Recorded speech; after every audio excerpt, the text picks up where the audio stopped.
Urine মাইক্রোস্কোপিতে আমরা অনেকেই দেখেছি যে ক্রিস্টাল কথাটা লেখা থাকে। আজকের এই ক্লাস ইউরিনের ক্রিস্টাল নিয়েই।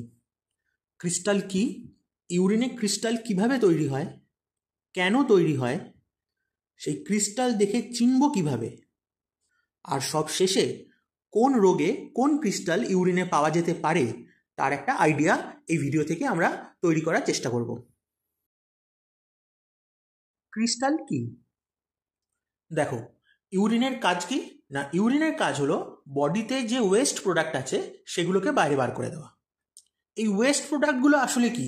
এই ওয়েস্ট প্রোডাক্টগুলো হলো আসলে এক এক রকম কেমিক্যাল কম্পাউন্ড। এখন কোনো কারণে যদি সেই কেমিক্যাল কম্পাউন্ডগুলো সলিডিফাই করে যায় তখন সেগুলো ক্রিস্টাল তৈরি করে, আর সেই ক্রিস্টালই তখন ইউরিন দিয়ে বেরিয়ে আসতে থাকে। তাহলে ক্রিস্টাল কি না, ক্রিস্টাল হলো বডিতে তৈরি হওয়া কেমিক্যাল কম্পাউন্ড বা ওয়েস্ট প্রোডাক্ট যেটা কিনা সলিডিফাই করেছে বা সলিড হয়ে গেছে। এখন তোমরা আমাকে জিজ্ঞেস করতে পারো কখন এই কেমিক্যাল কম্পাউন্ডগুলো সলিডিফাই করে। সলিডিফাই করার কিছু কারণ থাকে। প্রথমত, সেই সমস্ত কম্পাউন্ডের কনসেন্ট্রেশন যদি ব্লাডে খুব হাই হয় তখন তারা সলিডিফাই করতে পারে। দ্বিতীয়ত, কোনো কারণে যদি ইউরিনের পিএইচ চেঞ্জ হয়, তা সে অ্যাসিডিক দিকেই চেঞ্জ হোক বা বেসিক দিকে, এই সমস্ত কম্পাউন্ড ক্রিস্টাল ফর্ম করতে পারে। এবার চলে আসি আসল প্রশ্নে, ক্রিস্টাল চিনব কিভাবে, হাউ টু আইডেন্টিফাই ইট। দেখো, ক্রিস্টালের দুটো স্পেশাল ক্যারেক্টারিস্টিক্স আছে। নাম্বার 1, এরা জিওমেট্রিক শেপের হয়, অর্থাৎ রেক্ট্যাঙ্গেল বা প্রিজম ইত্যাদি শেপের হয়ে থাকে। নাম্বার 2, এরা রিফ্র্যাক্টাইল হয়, অর্থাৎ ডায়মন্ড বা হিরে যেমন আলো পড়লে চকচক করে তেমনই ক্রিস্টালসও আন্ডার মাইক্রোস্কোপ চকচক করতে থাকে। এই দুটো প্রপার্টি দেখেই ক্রিস্টাল চিনে নেওয়া যায়। এবারে ইউরিনে কী কী ধরনের ক্রিস্টাল থাকে এবং তাদের ইন্ডিভিজুয়াল আইডেন্টিফিকেশন পয়েন্টসগুলো একটু জেনে নিই। ক্রিস্টালকে আমরা গ্রসলি দুটো ভাগে ভাগ করতে পারি, একটা হলো নর্মাল ক্রিস্টালস আর একটা হলো অ্যাবনর্মাল ক্রিস্টালস। এই নর্মাল ক্রিস্টালসের অ্যাকচুয়ালি কিন্তু কোনো ক্লিনিক্যাল সিগনিফিকেন্স নেই, অর্থাৎ এই ধরনের ক্রিস্টাল কোনো বিশেষ রোগকে চিহ্নিত করে না। যে কোনো সাধারণ মানুষেরই এই নর্মাল ক্রিস্টাল থাকতে পারে।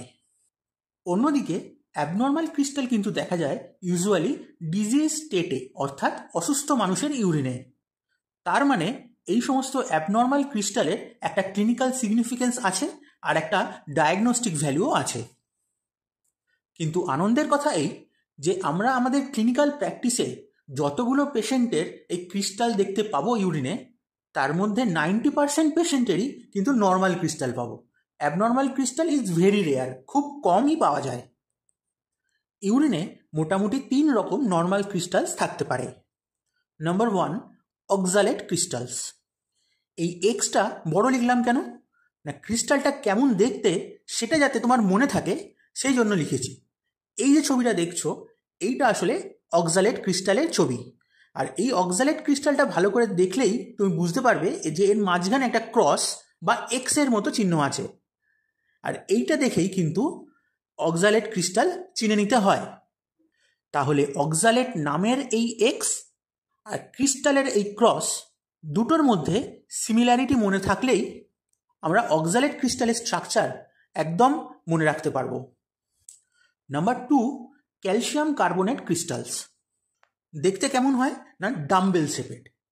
মনে রাখার উপায় হলো ক্যালসিয়াম কার্বনেট এর দুটো সিকে যদি এইভাবে লেখো আর মাঝখানটা জুড়ে দাও তাহলে কিন্তু একটা ডাম্বেল শেপ চলে আসে, আর এইভাবেই ইজিলি ক্যালসিয়াম কার্বনেট ক্রিস্টাল স্ট্রাকচারটা মনে রাখা যায়। দ্য লাস্ট ক্রিস্টাল নাম্বার 3 হলো ট্রিপল ফসফেট ক্রিস্টাল। কিভাবে আইডেন্টিফাই করব? এই ক্রিস্টালগুলো দেখতে হয় পিরামিডের মতো। তাহলে ট্রিপল ফসফেটের পি আর পিরামিডের পি দুটো সিমিলারিটি আমরা যদি মাথায় রেখে দিই তাহলে কিন্তু খুব ইজিলি ট্রিপল ফসফেট কেমন দেখতে মনে থেকে যায়। প্রথম প্রথম হয়তো তোমাদের একটু ডিফিকাল্ট লাগবে, কিন্তু একবার দুবার পড়লে দেখবে ব্যাপারটা একটু ইজি হয়ে গেছে। আমিও যখন প্রথমবার পড়েছিলাম আমার মনে থাকতো না, তারপর মনে রাখার এই ট্রিক্সগুলো আমি আস্তে আস্তে ভেবে বার করি আর নিজের খাতায় নোট করে রেখে দিই। তারপর থেকে আর কোনো দিন ক্রিস্টালের স্ট্রাকচার আমার ভুল হয়নি। আমি আশা করি তোমাদেরও ক্রিস্টাল চিনতে আর কোনো দিন ভুল হবে না। নর্মাল ইউরিন ক্রিস্টালের পার্ট শেষ। এবার আসি অ্যাবনর্মাল ক্রিস্টালে। আগেই বলেছি abnormal crystal is very very rare. তার মধ্যেই কমনলি পাওয়া 3টে ক্রিস্টাল নিয়ে আমরা আলোচনা করব। অ্যাবনর্মাল ক্রিস্টালের মধ্যে সবচেয়ে যেটা কমন সেটা হলো ইউরেট ক্রিস্টাল বা ইউরিক অ্যাসিড ক্রিস্টাল।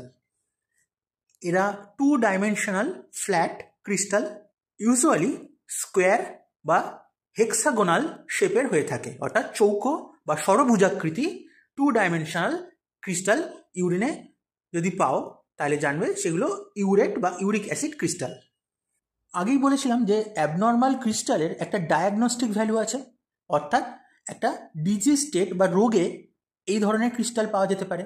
তাহলে ইউরিক অ্যাসিড ক্রিস্টাল কখন পাওয়া যাবে না, যে সমস্ত মানুষের রক্তে ইউরিক অ্যাসিডের লেভেল খুব হাই, অর্থাৎ গাউটের পেশেন্ট যারা, তাদের কিন্তু ইউরিনে এই ইউরিক অ্যাসিড ক্রিস্টাল দেখা যেতে পারে। নাম্বার 2 হলো বিলিরুবিন ক্রিস্টাল। এদের দেখতে ছুঁচের মতো তীক্ষ্ণ আর হ্যাপাজার্ডলি পুরো ফিল্ডে ছড়িয়ে থাকে। অবস্ট্রাকটিভ জন্ডিস পেশেন্টের ইউরিনে এই রকম বিলিরুবিন ক্রিস্টাল দেখতে যা পাওয়া যেতে পারে। সব পেশেন্টের যায় না, যাদের বিলিরুবিনের অ্যামাউন্ট খুব বেশি থাকে তাদের ইউরিনে এই ধরনের ক্রিস্টাল আসে। নাম্বার 3 হলো কোলেস্টেরল ক্রিস্টাল। কোলেস্টেরলের এলটাকে কিভাবে লিখেছি খেয়াল করে দেখো। এদের ক্রিস্টালগুলো এই রকমই দেখতে হয়, অর্থাৎ কোনা ভাঙা একটা চৌকো, অর্থাৎ স্কোয়ার উইথ ব্রোকেন কর্নার, এই শেপেই কোলেস্টেরল ক্রিস্টাল হয়ে থাকে। যে সমস্ত বাচ্চার নেফ্রোটিক সিনড্রোম আছে তাদের কিন্তু ইউরিন দিয়ে কোলেস্টেরল বেরোতে থাকে, সেই সমস্ত বাচ্চার কিন্তু ইউরিনে এই কোলেস্টেরল ক্রিস্টাল দেখা যেতে পারে। এই 3টে অ্যাবনর্মাল ক্রিস্টাল ছাড়াও আরও বেশ কিছু অ্যাবনর্মাল ক্রিস্টাল ইউরিনে থাকতে পারে, কিন্তু সেগুলো এক্সিডিংলি রেয়ার। যেমন সালফোনামাইড ক্রিস্টাল, টাইরোসিন ক্রিস্টাল, এগুলো এতটাই রেয়ার যে আমি আমার 13 বছর প্র্যাকটিস লাইফে একবার মাত্র এরকম কেস পেয়েছি। তাই এই রেয়ারেস্ট অফ রেয়ার ক্রিস্টালগুলো নিয়ে বেশি মাথা ঘামানোর দরকার নেই, পরীক্ষাতেও আসে না। মেন যে 6 রকম ক্রিস্টাল নিয়ে আলোচনা করলাম, 3 রকম নর্মাল ক্রিস্টাল আর 3 রকম অ্যাবনর্মাল ক্রিস্টাল, সেগুলোর আইডেন্টিফিকেশন পয়েন্টস আর স্ট্রাকচার মনে রাখলেই হবে। আশা করি ইউরিনের ক্রিস্টাল নিয়ে তোমাদের ডাউট অনেকটা ক্লিয়ার করতে পেরেছি।